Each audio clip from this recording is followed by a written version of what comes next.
So thank you, Jane. We should have pop-up Dharma talks more often.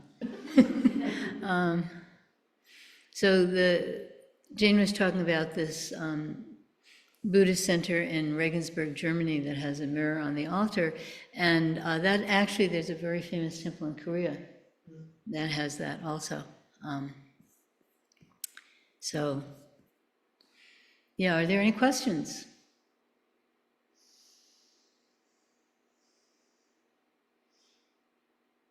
So you know Yang Gaksun, and so will you say something about him? It's sort of a controversial thing. Well, I don't want to gossip about anybody, but Hyun Gaksunim, who's the teacher in Regensburg, he was the editor of Sosan's Mirror of Zen, and he was also one of the editors of Zen Master Songsan's Compass of Zen, which is modeled in some sense, very loose sense, on the great 17th century Master Sosan's Mirror of Zen.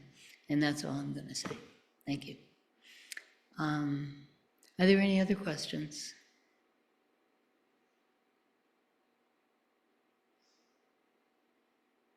Well, let me talk about something that Jane, oh wait, Liz, you have a question. Great, go. Well, my question is, and I've heard I haven't put much thought into it, which maybe is what I should do and everything, but I already did. So, but the mirror idea, I mean, I've heard lots of different metaphors with a mirror. Well, not lots, but a couple of other metaphors using a mirror. There's dust on the mirror, and you need to clean the mirror.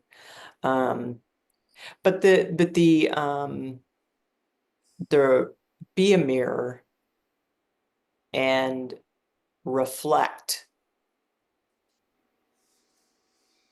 I guess I don't really understand what that means. Okay, so the mirror metaphor is actually many metaphors. And yeah, the guy that, the story of Huineng, he was from South China and he was very poor, but he heard a line from the Diamond Sutra and it awakened his mind. And so he went north to this famous teacher, the fifth ancestor.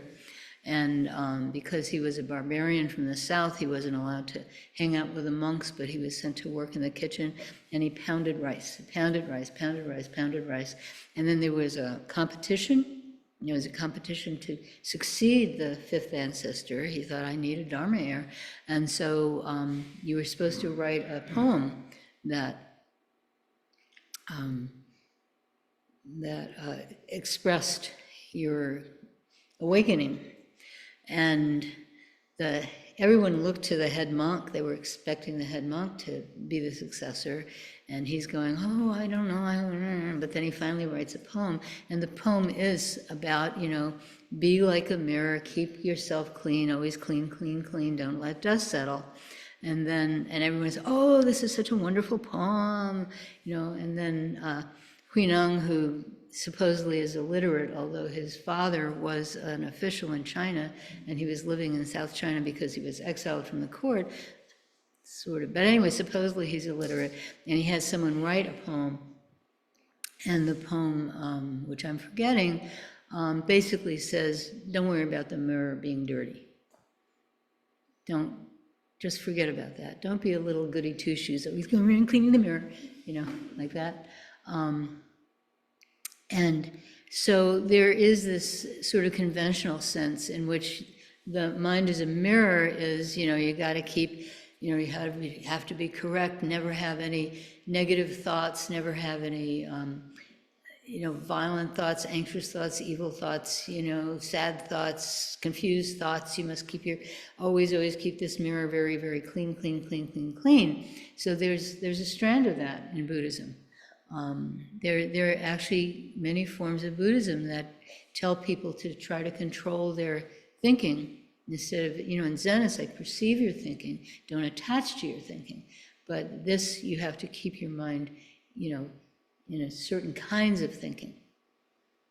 And so that's one use of the mirror metaphor. But this metaphor is don't attach.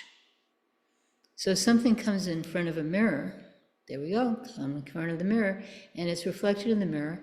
and then it goes away and it doesn't remain. The mirror doesn't hold that image. So that's the aspect of a mirror that Zen Master Sung San is talking about. That a mirror doesn't hold on to anything. You know, something comes in front of us and we perceive it and then we hold on to it, it's gone. You know, it's gone. I mean, when you talk to your friends, what do? You talk about stuff that isn't there, right? You talk about your parents or your partner or your kids or the coworkers. You talk about, you know, all kinds of stuff that's actually not there. Well, that's fine. We do that. But that means that we're holding. We're always holding. We're always holding. And in some sense, we have to in order to navigate in the world. It's just a way we navigate. But we take it too seriously. And we really hold on, and then these images that came in front of us a long time ago, these experiences that we had, we're not having that experience right now, but these experiences, they sort of start controlling us. Our memory of these experiences, the way we put these experiences in our storyline, they start controlling us. So Zen Master Sung San's use of the mirror image is not about the mirror being clean and clear, it's about the mirror not holding. And then he has this wonderful line, clear like space, which I'm sure he got from somewhere because everyone gets everything from somewhere. But this wonderful line, clear like space. And this clear like space means it's very similar. It's not attaching to the self. So the universe can come in. So space, things move through space, unobstructed, unless they hit each other. But basically, the moon is moving in space, the earth is moving in space, the sun is moving in space, the galaxies are moving in space, everything is moving in space. And space does not obstruct them. So things can move through you, and you don't obstruct them. The universe can come in, and you don't obstruct it with these walls that we place in front of ourselves. So that's the mirror. That's the mirror metaphor. And I'm sure there are many other uses of mirror metaphors too, but those are the two that I'm aware of. Yeah, thank you. Yes?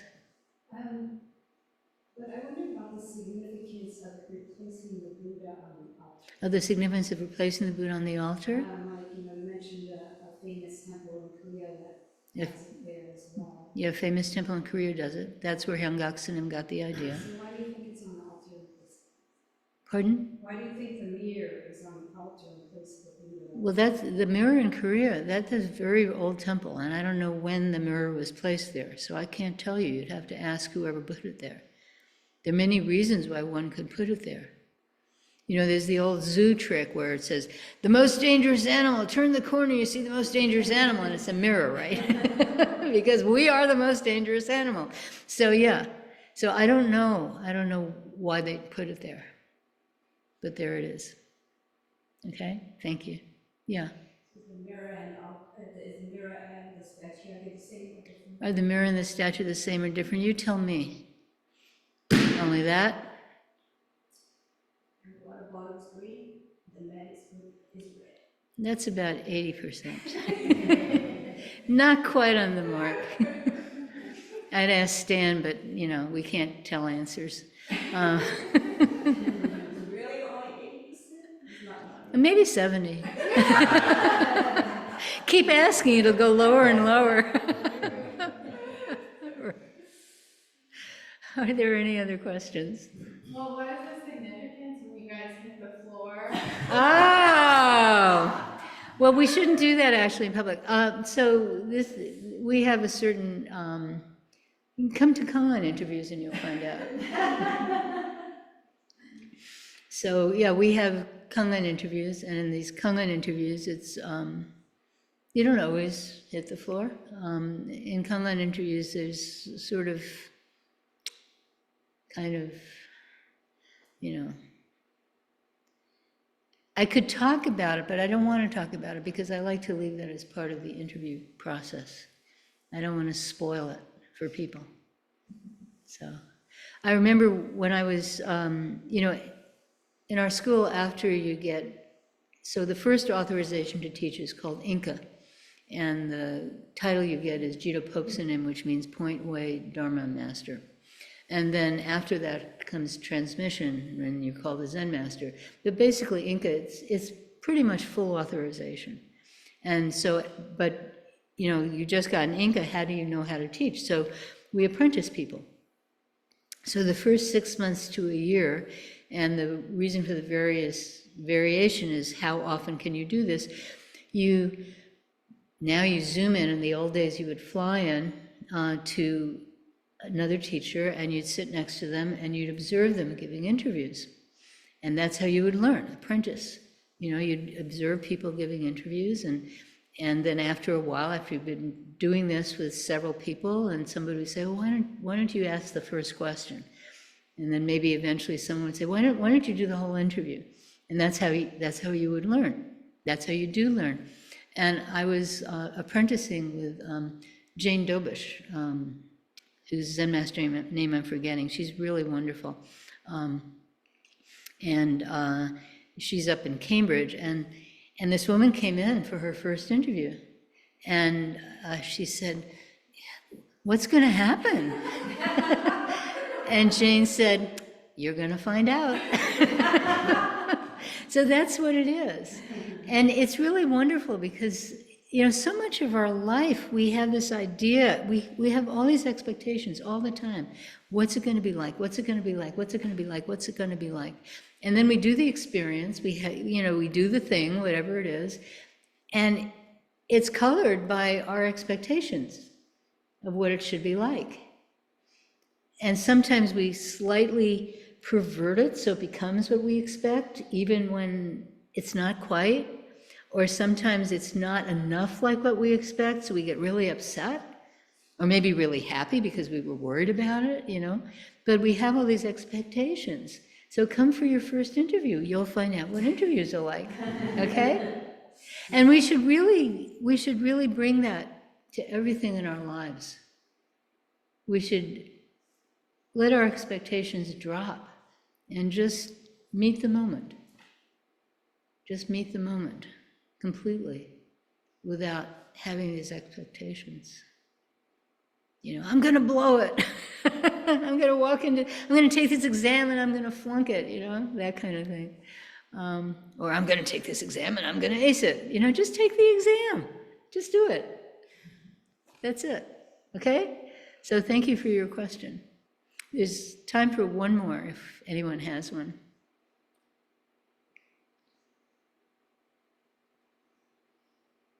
Okay.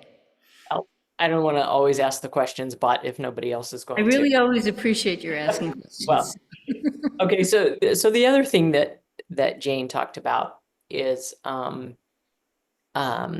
idea that sometimes, and it would be me, I admit it, I would not be able to swim out into a body of water and save someone from drowning because I don't swim well at all.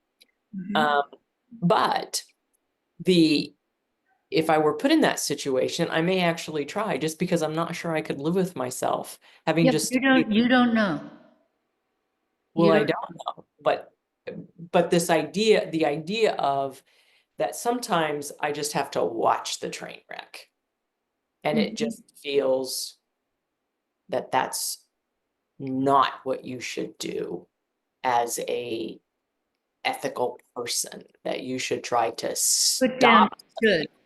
Put down should. What are you doing about Sudan right now? What are you doing about Gaza right now? What are you doing about the LA fires right now? You're not doing anything. Maybe you're sending money to a couple of humanitarian organizations. I have some I could suggest, but I won't.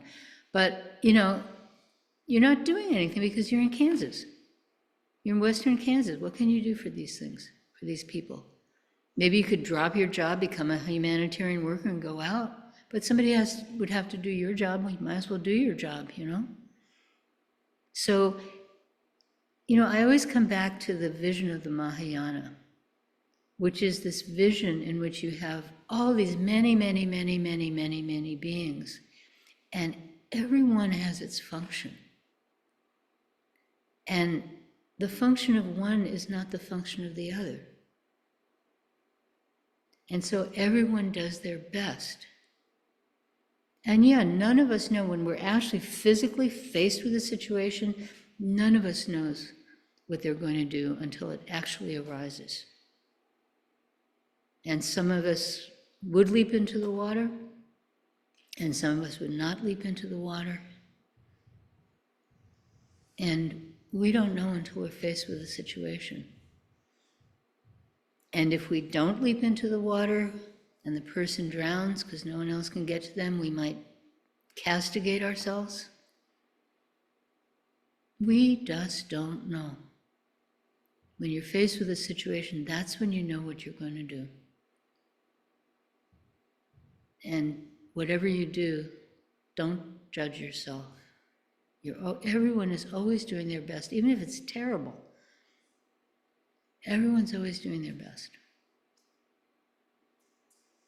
Okay?